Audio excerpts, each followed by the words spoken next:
Subscribe करें और bell दबाएं ताकि कोई खबर रह न जाए।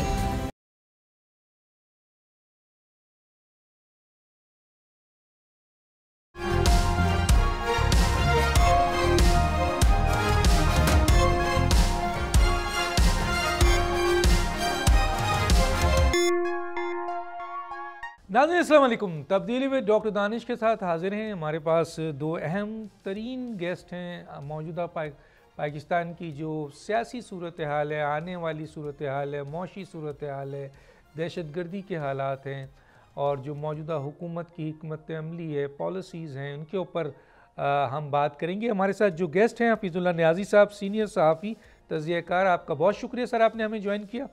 इफ्तिखार अहमद साहब, सीनियर सहाफ़ी तज़कियाकार, आपका भी बहुत शुक्रिया सर, आपने हमें ज्वाइन किया। जनाब हफीज़ुल्लाह न्याज़ी साहब से अपनी बात शुरू करता हूँ। हफीज़ुल्लाह न्याज़ी साहब, मेरी आवाज़ आ रही है आपको? जी डॉक्टर साहब, आ रही है। अच्छा हफीज़ुल्लाह न्याज़ी साहब, तो एक तो पहले थोड़ा सा कमेंट्स हम कर लेते हैं। ये जो नौशकी का वाक़या हुआ है, इस वाक़े को माजी में हम देखते थे कि ख़ास तौर पे एक ज़बान बोलने वाले लोगों को निशाना बनाया जाता था बलूचिस्तान में। फिर ये चीज़ ख़त्म हो गई थी सर, और अब ये दोबारा शुरू हुई है। तो ये इसको आप कैसे देखते हैं सर? डॉक्टर साहब, मेरा नहीं ख्याल कभी खत्म हुई है। अभी मेरा ख्याल है 4 महीने पहले भी इसे यही वाक़या हुआ है। अब ये कहने चाहिए कि कुछ वक्फा ज़्यादा इजाफा आ गया है, तो लहजा बात है पाकिस्तान में जो एक ओवरऑल पूरे मुल्क के अंदर एक पोलिटिकल इंस्टेबिलिटी है, जो सियासी अदम-ए-इस्तेहकाम है, एक तो उसका शाखसान है, दूसरा बलूचिस्तान के खास मारूदी हालात हैं जिनको पोलिटिकली हैंडल नहीं किया गया, बल्कि उनको जो है ताकत के बलबूते पे हमेशा हैंडल किया गया है। खसूस मुशर्रफ दौर के अंदर, बल्कि अयूब खान के दौर से शुरू करें 59 के अंदर, जब उन्होंने बलोच लीडरों के साथ जो बहुत ज़्यादा ज्यादती की, और उस वक्त हल्का सा भी कोई बंदा को आवाज़ उठाता था तो उस ज़माने में ये बात अमूमन कह दी जाती थी कि ये बंदा पाकिस्तान से अलहदगी चाहता है। हमको बहुत ही ज़्यादा इनसिक्योर किस्म की कौम की हैसियत से हमारा वजूद हमने पाया था। तो बहरहाल एनीवे वो ये चलता रहा। फिर भुट्टो साहब के वक्त में तो भी वहाँ पे जहाज़ों के जरिए है, बल्कि जो हमारे बड़े ज़बरदस्त जो फाइटर जेट्स थे वो बमबारी करते रहे। एक वो सारी तो सर इन मजदूरों का क्या कसूर है सर? ये जो बेचारे बलूचिस्तान की तरक्की के लिए गए, इनका क्या कसूर है? देखो जी, टेररिस्ट जो है ना, टेररिस्ट वो कराची में नहीं है। एक जमाने में जब कत्लेआम होता था लोग कहते थे मारने वाले को ये नहीं पता कि मैं इसको क्यों मार रहा हूँ, और मरने वाले को ये नहीं पता था मैं क्यों। तो ये सूरत हाल बलूचिस्तान में एक अरसे से है। अच्छा सर, कि वो ये जो लोग है, मैं तो उनको समझता हूँ कि 99.9% जो कुछ है वो इंडिया और बाकी जो बैनुल-अक़वामी कुव्वतें जो है, खुद अमेरिका जिस तरीके से बलूचिस्तान के अंदर उन्होंने इनरोड्स बनाई हैं, और उनका ख्याल ये है कि बलूचिस्तान को स्टेबलाइज करके हम आगे चलेंगे। और ये ख्याल है चले हम सर हम अपने मेन टॉपिक पे आते हैं। थोड़ा सा आपसे गुफ्तगू करके फिर इफ्तिखार साहब की तरफ मैं जाऊंगा। सर मुझे ये बताइए कि ये जो मौजूदा हुकूमत है, जो भी है हुकूमत, आप इसको एक क्या ये कोलिशन हुकूमत है, ये हुकूमत क्या PMLN की हुकूमत है, क्या ये मजबूत हुकूमत है, और क्या इस हुकूमत में शहबाज शरीफ साहब को अपने फ़ैसले करने में आप ये आज़ाद देख रहे हैं सर? और क्या वो एक आज़ाद पॉलिसी आगे चल के बना सकेंगे सर, जिस किस्म के बड़े बड़े चैलेंजेस हैं? डॉक्टर साहब, ये बदकिस्मती है कि ये एक हाइब्रिड निज़ाम है, और इसका जो बुनियाद है वो तकरीबन जब नवाज शरीफ साहब की हुकूमत के जो है उखाड़ पिछाड़ हुई थी, और फिर एक लंबी दास्तान है 2014 से लेके, अगर सियासत में नहीं रियासत बचाओ के नारे लगवा के और फिर धरने करवा के, फिर 2016 में पैनामा हुआ, फिर इमरान खान साहब जब फाइनली आए, तो इनफैक्ट आपको एक ऐसी सियासी अदम-ए-इस्तेहकाम की कैफियत, जिसका अभी थोड़ा देर पहले मैंने जिक्र किया, वो आप इंट्रोड्यूस करा गए हैं। तो उस सियासी अदम-ए-इस्तेहकाम के बाद एस्टेब्लिशमेंट का अमल दखल बढ़ गया। इमरान खान साहब की हुकूमत में सिवाय उनके वज़ीर आज़म और पंजाब की हद तक या सूबे के हद तक वज़ीर आला, वो उनकी मर्जी के थे। बाकी उनकी पूरी कैबिनेट जो थी, इंटीरियर मिनिस्ट्री जो थी, वो इजाज़ शाह साहब के पास चली गई। उन्होंने असद उमर साहब से फाइनेंस लेके हफीज़ शेख साहब को ले आए। तो वो निज़ाम जो है, जब उसके बाद शहबाज शरीफ साहब की हुकूमत आई, अमल दखल उससे पहले से दोनों हो गया। फिर उसके बाद अनवारुल्लाह काकड़ साहब की आई, तो जो नवाज निजाम शहबाज शरीफ साहब पर चला रहे थे, उससे फिर अमल दखल का दोनों हो गया, बल्कि अमलन उनके कंट्रोल में चली गई। और अब भी सूरत हाल वही है जो कि चल रही है। अब मेरा ख्याल है कि ये एक वो कहते हैं ना कि एक कंबल की तरह एस्टेब्लिशमेंट को अब सियासी निजाम चिमट चुका है। वो इसमें जान छुड़ाना चाहे तो भी नहीं छुड़ा सकते, क्योंकि वो कहते हैं कंबल को तो छोड़ना चाहते हैं, लेकिन कंबल अब नहीं छोड़ता।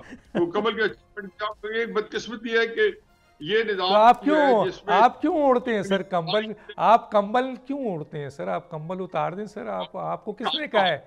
आपको इख्तिदार में आने का आपको इख्तिदार में आने का क्या शौक है सर? इस कंबल के असूल के लिए तो हमने दरिया में छलांग लगाई थी। वो कंबल ही क्या पता था कंबल की रीच है, चिपट जाएगा। तो सर मुझे ये बताइए कि सवाल ये पैदा होता है कि क्या, चलो मैं ज़रा इफ्तिखार साहब को इंगेज करता हूँ, फिर आपके पास एक बड़े अहम सवाल के साथ आता हूँ। इफ्तिखार साहब, मेरा पहला सवाल तो वही नौशकी के हवाले से है कि यकीनन बलूचिस्तान में इंसर्जेंसीज हो रही है, पहले भी होती थी, अब भी हो रही है, दहशतगर्दी हो रही है और बैन अक़वामी दुनिया के इंटेलिजेंस एजेंसीज़ उसमें काम कर रहे हैं। लेकिन सर मुझे ये बताइए कि ये जो वाक़या है, ऐसा वाक़या काफ़ी अरसे बाद हुआ है कि ख़ास सूबे के लोगों को, मज़दूरों को जो बलूचिस्तान की तामीर नौ के लिए गए हैं, उनको निशाना बनाया गया है। जी, इस पर थोड़ा कमेंट्स करें तो फिर मैं अगला सवाल करूँ। बात है कि मेरे दिल में आया कि ये मजदूर नहीं है बल्कि सरकारी मुलाजिम है। अच्छा, तो करेक्ट इन्फॉर्मेशन किसके पास है? आपके पास है, मेरे पास है, या जो जंग अखबार में छपी है वो करेक्ट इन्फॉर्मेशन है। जंग अखबार ने उसको सरकारी मुलाजमीन का, उसने ज़बान के हवाले से बात नहीं की, आपसे ज़बान के हवाले से, ये ज़बान के हवाले से बात हो, ये मजदूर के हवाले से बात हो, ये सरकारी मुलाजमीन के हवाले से बात हो, ये एक अफसोसनाक बात है।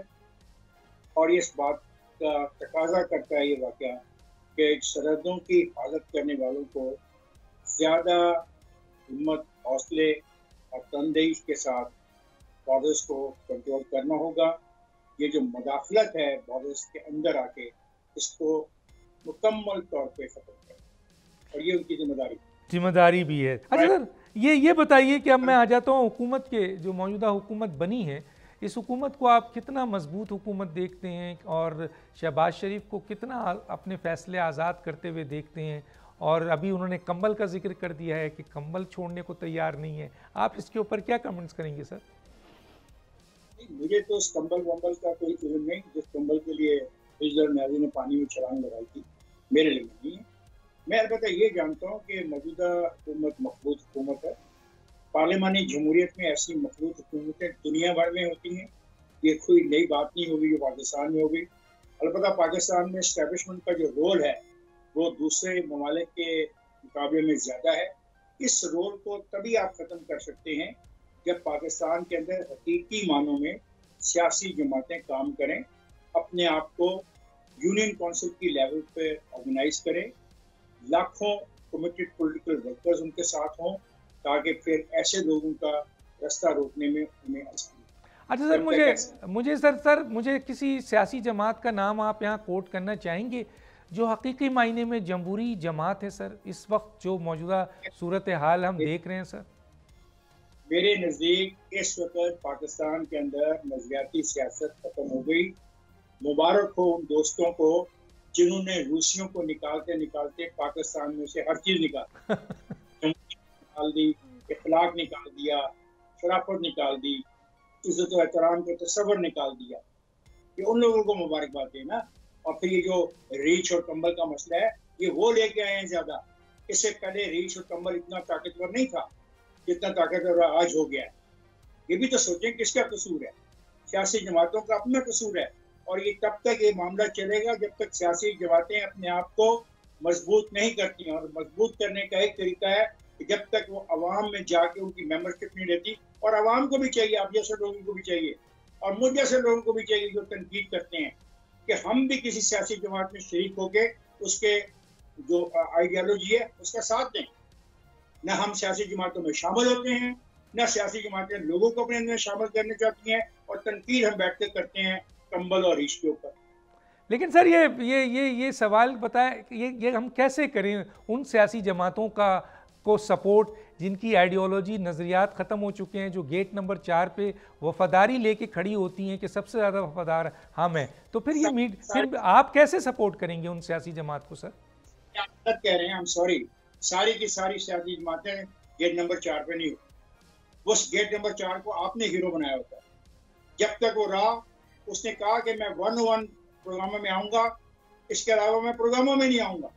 और हमारे पाकिस्तान के तमाम दानिशवर सहाफ़ियों ने उसके इस मामले को कबूल किया और उसको लाके हीरो के तौर पे हमारे सामने पेश किया। आप और हम मिलकर ऐसे लोगों को प्रोजेक्ट करते रहे हैं और कर रहे हैं। तो इस बहस में हम मत पड़े कि गेट नंबर 4 पे कौन जाता है। गेट नंबर 4 पे सियासी जमातें नहीं जाती, लेकिन सियासी जमातों के साथ जो 1990 के बाद हुआ है और जो हो रहा है उस पर भी तो गौर करना चाहिए। और मैं सियासी जमातों को जिम्मेदार समझता हूँ। काश ये बात मान लें और नजरियात की सियासत करें। 7-8 हज़ार यूनियन कौंसिल है, वहाँ पे 100 भी इनका चाहने वाला हो, नजरिए का चाहने वाला हो। मैं देखता हूँ कि कौन रीछ और कौन कंबल बनता है। ठीक है, मैं ज़रा आता हूँ जनाब न्याज़ी साहब। एक तो ये बताइए मुझे कि जिस तरह मैंने एक सवाल किया कि आज जो मैं देख रहा हूँ, जो कल देखा, जो परसों देखा, तो मुझे तो सर अब कोई सियासी जमात हकीकी तौर पर जमहूरी जमात नज़र नहीं आती है। ये खोखले नारे जो हैं कि हम जमहूरियत पसंद हैं, लेकिन उनके अंदाज़, उनका अमल, उनकी मोहब्बतें ये साबित करती हैं कि वो अब जमहूरी जमातें नहीं हैं, बल्कि उनकी वफादारियाँ यस मैन पे तब्दील हो गई हैं। क्या कहेंगे सर? मेरे ख्याल में डॉक्टर साहब, ये तो एक पाकिस्तान में का एक पूरा सान्या समझ लें, बरसगीर पाक को हिंद का समझ लें, पूरे खित्ते का समझ लें। मैं तो जिस मुल्क में देखा है, फिलिपाइन से लेके और श्रीलंका में बंदा नायक के, कोरिया कीनो, यहाँ देखिए, यहाँ पे कल्ट पॉलिटिक्स बहुत रिवाज पाती है।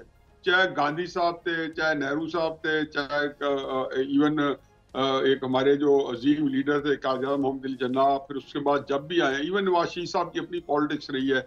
हमने ये देखा है कि जो कुछ है पाकिस्तान के अंदर, या वो वोट जो है आपके पास नवाज शरीफ साहब की पार्टी के जो मिलता है, तो नवाज शरीफ साहब की ही वो एक शायद पॉलिटिकल उनका कैपिटल है या असास है। इमरान खान साहब के भी फॉलोअर जो है वो इमरान खान साहब की नाम की जो माला है वही चपते हैं। और ये यार बाकी पार्टियों का है, चाहे वो JUI है।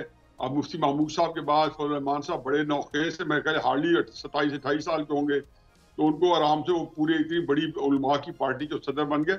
लेकिन मेरे लिए इतना इम्पोर्टेंट नहीं है। मेरे लिए ये कि दुल्हन वही जो पिया मन पाए।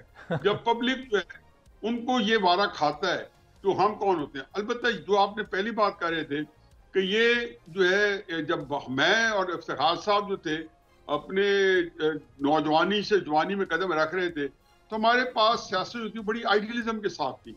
लेफ्ट और राइट की सियासत थी। हमने उसके अंदर यही ख्वाब देखे थे, खुदा गवाही कि कोई जाती ये गवाही देंगे ना, कोई इनकी जाती लेफ्ट की गर्ज थी ना कोई राइट की गर्ज थी।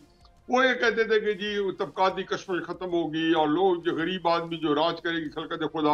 हम कहते थे ला शर्किया ला गरबिया, इस्लामिया इस्लामिया, इस्लाम आएगा तो वो हो जाएगा। कोई जाती मिनहा हो चुकी थी। अब ये बातें जो है, अब सियासी जो है वो जाती अखरास के ऊपर चलती है। मैं इससे कोई अर्ज नहीं है कि ये नजरियात के बगैर है। मैं कहता हूँ कम अज कम असूल के ऊपर सियासत करें।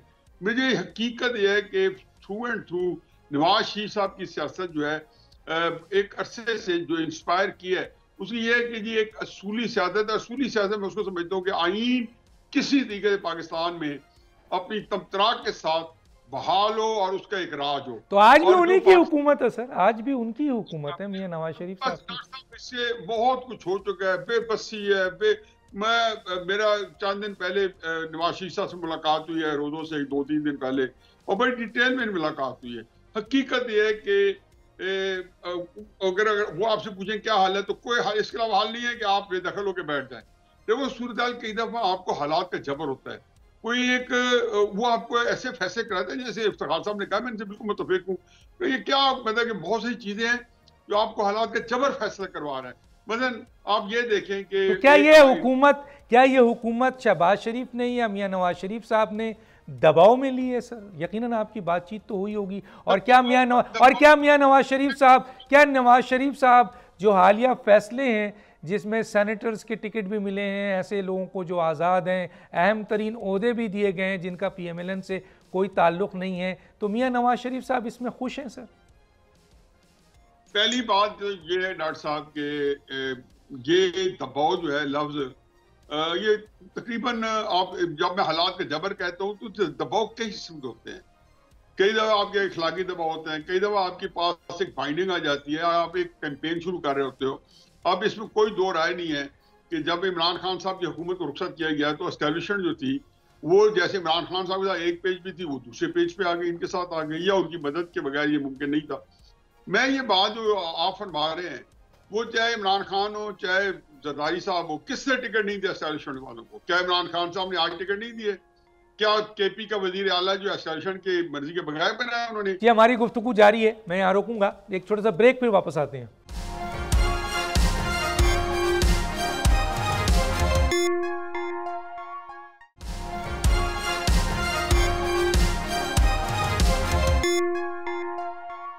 Welcome back sir. यहाँ एतराज़ ये रखूंगा मैं कि आप इमरान खान को कोट कर रहे हैं। अभी आप कह रहे थे कि मियाँ नवाज शरीफ साहब ने जो है सियासत जो की है उसूल की सियासत की है, आइन और कानून की सियासत की है। हम तो इमरान खान की सियासत को आईनी से हम इमरान खान सर जरा मुझे हुज्जत करने दें, आज इजाज़त दे दीजिए सर। तो मुझे सर इमरान खान को छोड़ दें क्योंकि उनकी जो सियासत रही है वो तो खुल के कहते हैं कि जी मैंने तो इस्टेब्लिशमेंट के साथ सियासत की है। जो पार्टी आप कहते हैं कि जी आइडियोलॉजी मसलन सियासत की है, उसने जमहूरियत की है और उसने असूल की सियासत की है, आइन की सियासत की है, आज जब आपकी उनकी मुलाकात होती है तो मैं तो आज की बात करूंगा ना सर। मुझे बताएं कि कोई दबाव है उनको हुकूमत लेने पे या जो फैसले हो रहे हैं उनकी मर्जी से हो रहे हैं सर? डॉक्टर साहब आपने मेरी बात दरम्यान में उचक ली। अच्छा। और खूबसूरती मैं तो ये बात कंक्लूड कर ही नहीं सका। मैंने कहा आइडियलिस्ट से हम निकले तो हमने हमारी आस्किंग जो थी, मेरी इफ्तिखार साहब की या मेरे जैसे जो आप हैं सब, हम सब की आस्किंग ये थी कि अब खुदा के वास्ते कोई असूल की सियासत है जो कि आइन के नीचे आनी चाहिए। मैं तो ये कहता हूँ कि अब आइन के ऊपर भी हमारी सियासी जमातें नहीं हैं जिनमें अक्सर नवाज शरीफ साहब कोई एक्सेप्शन नहीं है। मैं तो एक कहा था कि मैंने उसमें ये कह रहा था कि उनकी सियासत के अंदर मैंने देखा कि असूली बात है, वो ये कह रहे हैं कि वोट को इज्जत दो, एक असूल की बात कर रहे हैं। मैं ये कहता था इसको गनीमत जानो, मैं किसी एक और जाविये से ये बात रखता था, अभी तो ये मेरा मौजू ये नहीं था। क्या ये मौजूदा हुकूमत में जो फैसले हो रहे हैं मियाँ नवाज शरीफ साहब इससे खुश हैं? और क्या ये जो हुकूमत ली है मियाँ नवाज शरीफ साहब, लाख मियाँ नवाज शरीफ साहब कहते हैं कि ये मेरी हुकूमत नहीं है, ये PMLN की हुकूमत है, शहबाज शरीफ सदर हैं PMLN के, उनके अहम तरीन लोग काबीना का हिस्सा हैं, तो मुझे बताइए सर कि उन्होंने ये दबाव पे हुकूमत ली है या खुशी से ली है? नहीं, मैं जरा न्याजी साहब से पूछ लूं फिर आपकी तरफ आता हूं। इफ्तिखार साहब पहले इनसे यही सवाल पूछूं, मैं जरा न्याजी साहब से पूछ लूं। अभी जरा न्याजी साहब से पूछें, लेकिन ऑप्शन क्या थी? अच्छा, मैं आऊंगा, मैं आपसे आके पूछता हूं सर, मैं आपसे आके पूछता हूं, पहले जरा न्याजी साहब से पूछ लूं। जी न्याजी साहब जरा कंक्लूड करें ताकि मैं इफ्तिखार साहब की तरफ जाऊं। जी नाहक हम मजबूरों पर तोहमत मुख्तारी की, जो चाहे सौंप कर हमको बस बदनाम किया। मैंने बताया कि प्लेसमेंट होती है। इफ्तिखार साहब ने अभी एक छोटा लुकमा दिया है कि ऑप्शन क्या थी, बिल्कुल सही बात करें आप। देखो क्राइसिस है कि इस वक्त आपने इमरान खान साहब जो है जहां पे लेके आए थे, मैं किसी रेफरेंस में जिक्र कर रहा था कि अब उसके अंदर एक बहुत एक अजीम शान जंग थी। अब आपका मुख्तसर जवाब यह है कि नवाज शरीफ साहब जो है मौजूदा जो कैफियत है इसमें खुश नहीं है, या ये कहना चाहिए कि वो एक लातल्की की कैफियत मैंने उनकी देखी है। ये भी ऑब्जर्वेशन है, क्योंकि मैं ऐसी बातें नहीं कुरेता हूँ कि मैं कोई इस तरह का, तो मेरा जर्नलिज्म का तो पेशा है नहीं। मैं तो एक उनके एक तल्ख खातिर उनके साथ मिलने गया था, कोई उसमें ये नहीं होता कि मैंने वहां से कोई खबर लेके आगे फैलानी थी। तो मैंने वहां से जो अपनी उनका एनालिसिस, जो बॉडी लैंग्वेज देखी है, तो उनका पूरे निज़ाम से लातल्की है, लेकिन अपने लिए वो एक भरपूर सियासी जो एक कोई बयानिया है या सियासी लाएअमल है वो जरूर तरतीब दे रहे हैं। और उसके लिए मैंने कि आपकी सेहत का क्या मामला आता है, इजाजत देगी। बहुत अहम बात कह दी कि वो एक सियासी अपना उसको तरतीब दे रहे हैं। आने वाले वक्त में कोई हमें अहम चीज़ नज़र आएगी, जिस तरह पहले नज़र आई थी कि वोट को इज्जत दो, जो कि एक्सटेंशन देकर कहते हैं PMLN के खुद लोग कि एक्सटेंशन देकर हमने वोट को इज्जत दो ख़त्म कर दी थी। इफ्तिखार साहब, मैं आपकी तरफ आता हूँ, आप इसके ऊपर क्या कहेंगे सर? किस सवाल पे? सर मेरा सवाल ये है कि क्या शहबाज शरीफ मौजूदा हालात में वाहिद चॉइस से था, और क्या ये हुकूमत PMLN ने खुशी से ली है, ये दबाव से ली है, और क्या शहबाज शरीफ साहब इंतज़ामी काबीना दूसरे अहम फैसले करने में, क्योंकि सदर भी हैं, वो आज़ाद नज़र आ रहे हैं सर एज ए वज़ीर आज़म?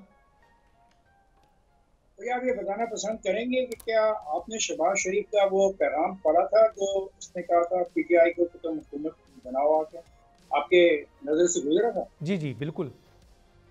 तो ठीक है, उनको यही करना था जो उन्होंने किया, और ये फैसला फिर PTI और पाकिस्तान पीपल्स पार्टी और दूसरी सियासी जमातों ने भी कर, और अगर वो सियासी जमातें नहीं कर पाई तो फिर नतीजे में यही होना था कि पाकिस्तान पीपल्स पार्टी और पाकिस्तान मुस्लिम लीग नवाज और दूसरे साथी मिलकर जमहूरियत के हवाले से अपनी अक्सरियत साबित करें और पार्लियामेंट के अंदर गवर्नमेंट की फॉर्मेशन करके दिखाएं, और वो उन्होंने किया। या तो फिर ये एक ऑप्शन थी कि क्राइसिस को और गहरा होने देते, मुल्क को कॉन्स्टिट्यूशनल अनार्की की तरफ धकेल देते। वो कहते हैं कि हम हुकूमत नहीं लेते, पीपल्स पार्टी कहती है हम हुकूमत की बात कर रहे हैं, वो हमारी बात नहीं मान रहे, और उन्होंने इनकार कर दिया था। जिनका केस हम सब लड़ते रहते हैं ना हर वक्त बैठ के, उन जमहूरियत पसंद लोगों ने इनकार कर दिया था मुस्लिम लीग की इस ऑफर को, और PTI की भी ने कहा था, PTI ने, कि हम पीपल्स पार्टी के साथ भी जाने को तैयार नहीं, PTI के साथ PTI जाने को तैयार नहीं है। इलेक्शन हो गए हैं, लोगों ने वोट दे दिया है, एक पार्टी को 1,80,00,000 वोट मिला, उसके मुकाबले में 3.5 करोड़ वोट मिला, और कोई गवर्नमेंट फॉर्म करने को तैयार नहीं है। कॉन्स्टिट्यूशन इस मामले पे बहुत कंफ्यूजन का शिकार होता है, सदर उनका है, तो क्या चाहते हैं? एक क्राइसिस, ऐसा कॉन्स्टिट्यूशनल क्राइसिस जिसका हल फिर ना मिलता हमें, ऐसा नहीं हो सकता। और जो किया पीपल्स पार्टी ने, पाकिस्तान मुस्लिम लीग नवाज ने और उसके साथियों ने, हरीफ साथियों ने दुरुस्त सिमत में कदम उठाया। अब अगला सवाल, क्या प्राइम मिनिस्टर अपने इख्तियारात का सही फायदा उठा रहे हैं? आइन, कानून और रूल्स ऑफ बिजनेस में जो इख्तियारात प्राइम मिनिस्टर के पास हैं उसका वो इस्तेमाल कर रहे हैं। हमें रूल्स ऑफ बिजनेस भी पढ़ने पड़ेंगे। मुझे तो इसमें कोई ऐसी कबात नजर नहीं। तो कोई अहम ओहदे जो सर इन्होंने दिए हैं जिसके ऊपर PMLN में भी एतराज़ है, बाहर भी एतराज़ है, क्या वो शहबाज शरीफ साहब ने कि क्या किसी क्राइटेरिया पे दिया है सर? कोई अहम क्राइटेरिया है जिसके ऊपर काबीना में अहम तरीन ओहदे उन्होंने दिए हैं? आपको उस बात को जो है मोहसिन के मिनिस्टर बनने पे, मोहसिन और वो दोस्त हैं। Mohsin was the chief minister and he was the prime minister. Mohsin निगरान हुकूमत में चीफ मिनिस्टर था पंजाब का, जो सबसे बड़ा सूबा था पाकिस्तान मुस्लिम लीग का बेस कैंप, और वो प्राइम मिनिस्टर था। दोनों की आपस में एक अंडरस्टैंडिंग बड़ी क्लियर। क्या फायदा पहुंचाया था गवर्नर साहब ने, वजीर आला साहब ने PMLN को, जिसकी बुनियाद पर उन्होंने ये वजारत दी है, PCB भी दे दिया? नो, आपका सवाल गलत है। आप सवाल किसी खास मकसद के लिए कर रहे हैं, और मैं बात कर रहा हूँ पार्लियामेंट्री जमहूरियत के अंदर जो इश्यूज होते हैं, हाउ टू रिजॉल्व देम। आप उस आदमी पर इतराज कर रहे हैं जो एक सूबे का निगरान वजीर आला रहा। उस निगरान वजीर आला ने यहाँ पे परफॉर्म किया। अब उसकी परफॉर्मेंस पे तनकीद तो हो सकती है कि अच्छी की या बुरी की, लेकिन क्या वो इस काबिल नहीं था कि उसको फेडरल मिनिस्टर बनाया जाता? और सेनेटर भी मुस्लिम लीग नून के टिकट पे 2 सेनेटर आज़ाद उम्मीदवार आए हैं, 2 आज़ाद, एक काकड़ साहब और एक जनाब नकवी साहब। मेरी बात सुन रहे हैं आप जिसको मिनिस्टर बनाना चाहते हैं, आप उसको आईनी तौर पर सिर्फ 6 महीने के लिए बना सकते हैं। Within 6 months he has to be the member of something, either the National Assembly, Opposition Assembly or the Senate. It was their decision. क्या PMLN के अंदर कोई इतने बासलाहियत लोग नहीं थे जो इन पोस्टों पे आ सकते? सर सवाल करना, जवाब देना मेरा काम है कि मैंने जवाब देना आपके सवाल का। जी सर। आदमी पे आप तनकीद कर रहे हैं मोशन पे, उसको पीपल्स पार्टी ने भी वोट दिया, उसको पाकिस्तान मुस्लिम लीग नून ने भी वोट दिया, उसको उसकी टाइप करने वाले दोनों पार्टियों से थे। तो जैसा मैंने इब्तिदाइया में कहा कि ये एक मखलूत हुकूमत है और दुनिया में मखलूत हुकूमतें चलती हैं। ठीक है, मैं जरा आता हूं न्याजी साहब। मुझे ये बताइए कि पाकिस्तान पीपल्स पार्टी ने अहम तरीन आइनी ओहदे अपने पास ले लिए। सदर पाकिस्तान का ओहदा ले लिया, बलूचिस्तान हुकूमत ले लिया, चेयरमैन सेनेट ले लिया, गवर्नर्स ले लिए। लोग कहते हैं, बहुत सारे लोग कहते हैं कि PMLN की एक कमज़ोर हुकूमत को, कम शेर को पिंजरे में बंद करके पीपल्स पार्टी ने अपने पास हाथ में चाबी ले ली है। आप समझते हैं कि क्या पीपल्स पार्टी PMLN की मौजूदा हुकूमत से सिंसियर है, और क्या वो इस मौजूदा हुकूमत को और पंजाब हुकूमत को कामयाब कराने के लिए अपना रोल अदा करेगी, और अगर करेगी तो वो काबीना का हिस्सा क्यों नहीं बनी? जी न्याजी साहब। असल में हम बदकिस्मती है कि पाकिस्तान में हमें बहुत सारी चीज़ें जो हैं वो लफ्ज़ से बात के बात करनी पड़ती है, हमें लफ्ज़ जो है वो मिक्स करके बात करनी पड़ती है। हम स्टेट बात करने से कासिर हैं क्योंकि बहुत सारी चीज़ें हैं कि मेरा जो अपना एक पॉलिटिकल नैरेटिव है वो अंडरमाइन होता है, और जाहिर है कि मैं भी एक उसको लेके चल रहा हूँ बड़े अरसे से। और जो मैंने नहीं बनाया, बनाने वाले जो है पॉलिटिकल नैरेटिव बनवाएंगे कि मुस्लिम नून की क़यादत बनाएगी, इमरान खान बनाएंगे, जरदारी साहब बनाएंगे, फजल रहमान साहब बनाएंगे, और उनके जो फॉलोअर हैं या उनके बयानी के साथ मुत्तफिक होने वाले बंदे होते हैं, उनके बयानिए को बनाने या बिगाड़ने में उनको कोई अमल दखल नहीं होता। अब ये तो बात बिल्कुल सही है कि जो आप वैसे पड़े हुए थे, इफ्तिखार साहब ने बड़ी अच्छे तरीके से उसको हैंडल किया है, लेकिन बावजूद जो है कि मैं समझता हूँ कि चाहे इमरान खान साहब की हुकूमत में एजाज शाह साहब को उन्होंने वजारत, उनका अपना वजारत एमएनए था, उसको जब दी थी, वजारत दाखिला दे दी थी, या हफीज शेख को उन्होंने वज़ीर खजाना बना दिया था, तो इसके बारे में दो राय नहीं पाई जाती थी कि एस्टेब्लिशमेंट के भरपूर अमल दखल के बाद ये वाक़या हुआ है। मोहसिन नकवी साहब जो है, उनका भी मसला यही है कि जी इसमें दो राय नहीं है कि वो जो असल में हमारी एस्टेब्लिशमेंट उनके ब्लू आइड है, और ये उनकी चाय से पंजाब में भी थे, उनकी चाय वहाँ पे मरकज में भी है, और इससे जो तासर गया या पोलिटिकल ऑप्टिक्स हैं वो मुस्लिम नून के हक में अच्छा नहीं गया। लेकिन आप मत भूलें, जैसे इफ्तिखार साहब ने निशानदेही की है कि आपका चॉइस क्या है। देखिए, हर वक्त आपके पास हर तरह की अयाशी नहीं होती।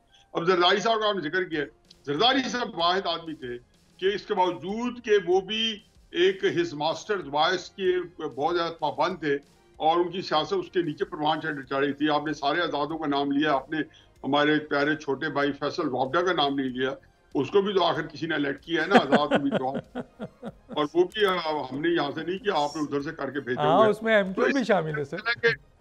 मेरा ख्याल है कि वो कहते हैं तेरी सरकार में पहुंचे तो सभी एक हुए। राजा साहब की के ऊपर 2019 में जिस तरीके से आपने यकसुई देखी थी, तो इस तरीके तो आईने पाकिस्तान 73 के आईने पाकिस्तान पे नहीं थी। तो आपने देखा है कि वो सारे के सारे वहाँ एक जगह पे जाके हालात का, मैंने पहले बताया कि एक जबर होता है और वो आपको ये फैसले कराता है। इस वक्त मुस्लिम नून के पास, मैं आप सरकार साहब ने जो आप पे काउंटर क्वेश्चन किया कि चॉइस क्या है, तनकीद हम कर सकते हैं और दिल भी कबीदा है। मैं तो इस बात में सख्त हक में था कि ये छोड़ देते, ये उस वक्त भी छोड़ देते कि जब वोट और नो कॉन्फिडेंस थी, तो आप इमरान खान साहब को, बाजवा को एक दूसरे के साथ जो है जो भी करना चाहिए मामला को करने देते, और जो घमसान का रन पड़ना था, झींगा मुश्ती करनी थी, पांचे। ये बात मैंने मियाँ साहब के साथ भी जब भी मुलाकात हुई है, इसको मैं बार बार दोहराया कि वोट और नो कॉन्फिडेंस का एक पंगा नहीं लेना चाहिए था। खैर, लकीर क्या पीटे, सांप गुजर गया। ये न्याजी साहब, आप मुझे हुकूमत देना चाहते हैं, कोई हुकूमत लेने को तैयार नहीं है।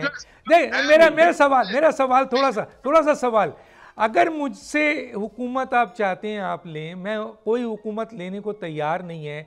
मुल्क के बेहतरीन मफाद में मैं आगे बढ़ता हूँ, हुकूमत लेता हूँ, तो मुझे ये भी तो कह देना चाहिए कि मुझे अपने फैसले करने में आज़ाद दें, मुझे अपने लोगों को चूज करने में आज़ाद दें।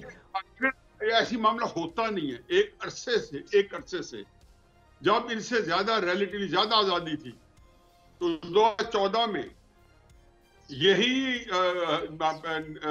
जो कादरी साहब और इमरान खान साहब जब धरना दे रहे थे, आप देखें कि परवेज शी साहब को घर जाना पड़ गया डॉन लीग के ऊपर 2015 या 16 में। फिर मुशाहिदुल्लाह खान साहब को घर जाना पड़ गया मरहूम को। क्राइसिस ये होता है कि यार, ये अब मुझे मत पूछे कि हमारा बिगाड़ कब से हुआ, कैसे नहीं हुआ। मैं एक बात हमेशा कहता हूँ, ख्वाजा नाज़मुद्दीन साहब के साथ के बाद, ख्वाजा नाज़मुद्दीन साहब के बाद मोहम्मद अली बोगरा साहब से लेके और शहबाज शीख साहब का सेकंड टेन्योर तक, और निगरान सारे मिला के, और भुट्टो साहब को दौरे को मिला, एक वज़ीर आज़म बना दे जो एस्टेब्लिशमेंट की मर्जी के बगैर मुल्क को बनाना आएगा। तो इसका मतलब ये है कि हमारे मुल्क में माजरत के साथ ये मंशूर आइन इसको एक तरफ रख दें, और ये जो दावा करते हैं कि हम जमहूरियत पसंद है, हम जमहूरी जमात हैं, हम जमहूरी जमात हैं, तो फिर ये गलत है ना सर। मैं कहता हूँ आप फिर जमातों पे आ जाते हैं। मैं कहता हूँ हम आपसे टक्करे मारे, आप अपने बैठे इदारे के अंदर, उन्होंने बता दिया आपको लिमिटेशन अपनी। मैं जिस जगह काम करता हूँ मैं कई लोगों के छोड़ चुका, जो इफ्तिखार साहब कई इदारों को छोड़ चुके हैं, इसी बात पे कि मेरी बात यही तो मैं भी सुनना चाहता हूँ सर। जिस तरह न्याजी साहब ने, इफ्तिखार साहब ने उसूलों पर छोड़ दिया, तो ये सियासी जमातें उसूलों पर पीछे क्यों नहीं हटती? आपके पास इकबाल का एक शेर है, मुझे मौका मुनासिबत से, कि सनोबर बाग में आजाद भी है पाबा गिल भी, इन्हीं पाबंदियों में हासिल आजादी को तू कर, क्या जो बात कुछ मिलता है ले लो भाई, जो मिलता है जो मिलता है। एक और फिक्र सुनते जाए। मैं जब जंग में लिखता हूँ तो मेरा बहुत से जेब काट देते हैं। इमरान खान साहब के वक्त में तो मेरा जो 3 साल कॉलम बंद रखा, लेकिन 1 साल जो आता रहा वो भी उसमें से आधा काट देते थे। 1 साल तो नहीं, 7-8 महीने। तो मैंने अपने उस्ताद मोहतरम, मेरे अपने जो मुर्शिद है हजरत मुजीबुर रहमान शामी साहब से जाके कहा, मैंने कहा मुझे बड़ी कोफ्त होती है। उन्होंने कहा हजूर जो छप जाता है ना आपका, इस पे आप अल्लाह मियां को शुक्र अदा करेंगे जो हालात है, बजाय इसके उसका रोना रोके कि 4 फिक्रे क्यों काट दिए जंग ने, 2 फिक्रे क्यों जियो ने में आपके क्यों एक्सपेंड कर दी, ठीक है। तो जो चला दिया मैं तो उसका शुक्रगुजार हूँ कि इसमें से आपने बहुत कुछ चला भी दिया, और एक आज फिक्र रह गई है, तो इसमें मुझे हमें जो है गुजार करना चाहिए। हालात आप देखें, आपके मुल्क के हालात जो है गैर जरूरी तौर पे एबनॉर्मल है। ठीक है, एक छोटा सा ब्रेक नाज़रीन, फिर वापस आते हैं।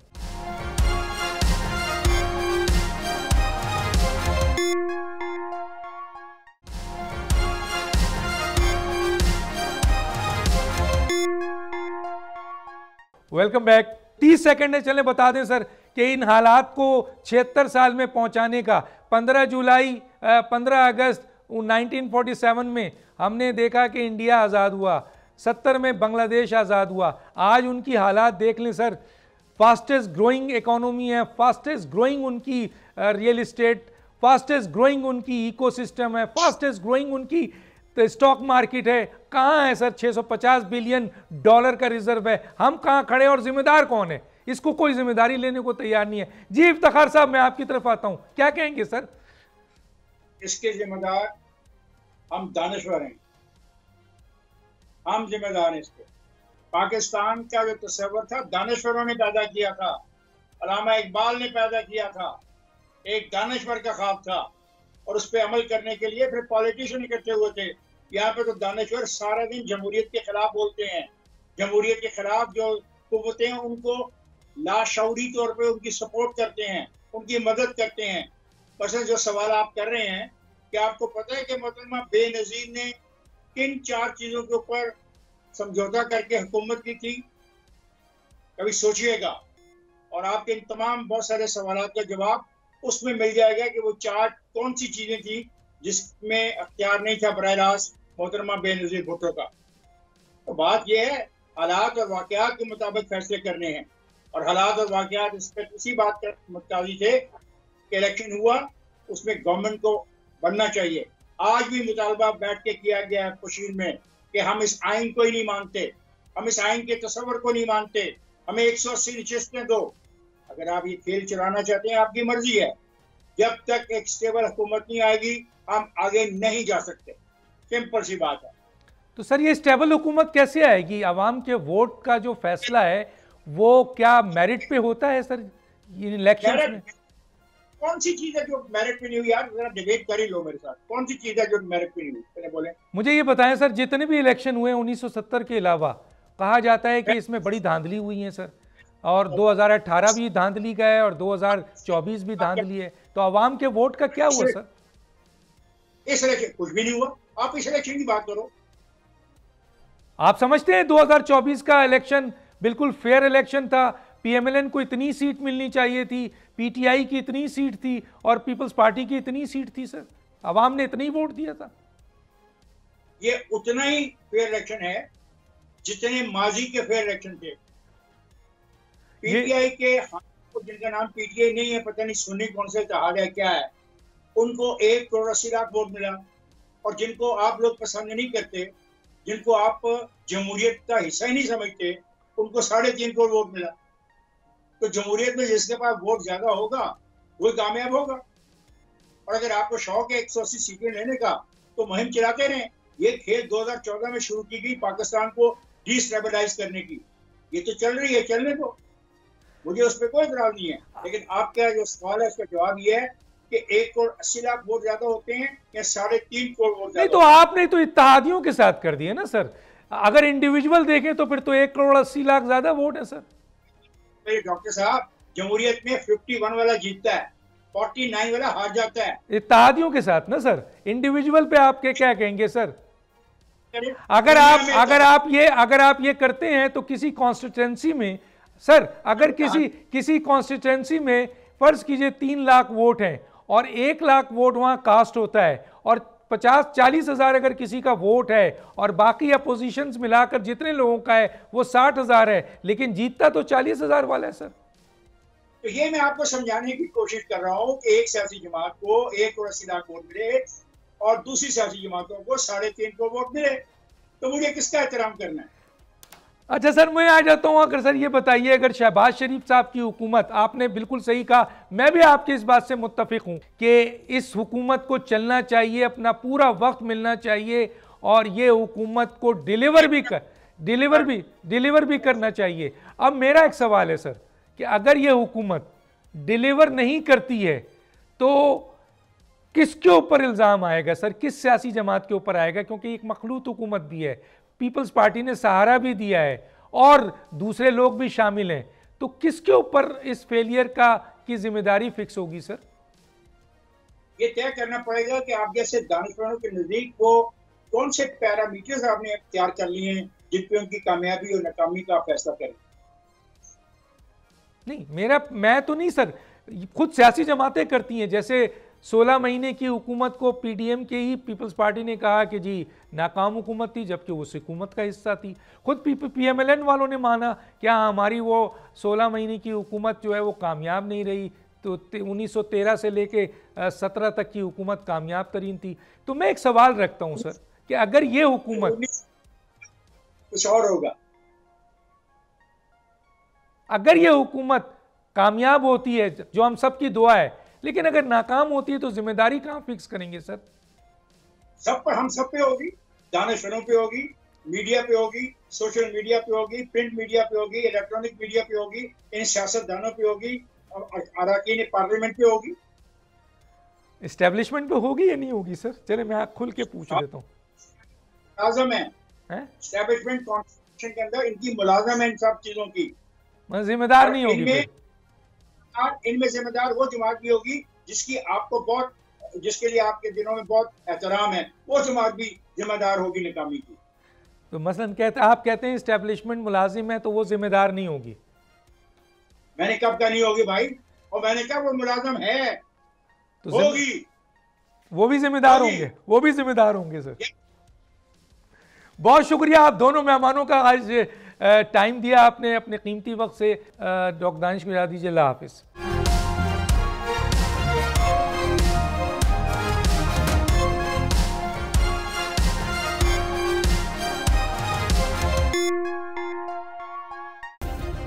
सब्सक्राइब करें और बेल दबाएं ताकि कोई खबर रह न जाए।